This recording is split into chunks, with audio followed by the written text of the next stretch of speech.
انسان بھی کتنا لاپرواہ ہے جو گاڑی تک پہنچنے سے پہلے ریموٹ سے دروازہ کھول لیتا ہے، سردیاں آنے سے پہلے گرم لباس کا بندوبست کر لیتا ہے،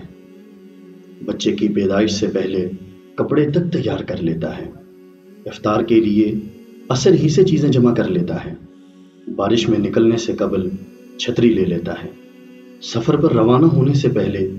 گاڑی کی ہوا، پیٹرول، پانی سب چیک کر لیتا ہے، اندھیرے میں نکلنا ہو تو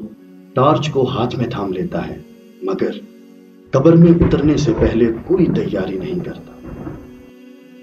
موت ایک اٹل حقیقت ہے۔ ایک حدیث میں ہے کہ آپ صلی اللہ علیہ وسلم کی مجلس میں ایک نوجوان کھڑے ہوئے اور عرض کیا، اے اللہ کے رسول صلی اللہ علیہ وسلم، مومنین میں سب سے زیادہ سمجھدار کون ہے؟ آپ صلی اللہ علیہ وسلم نے فرمایا، موت کو کثرت سے یاد کرنے والا اور اس کے آنے سے پہلے اس کے لیے بہترین تیاری کرنے والا۔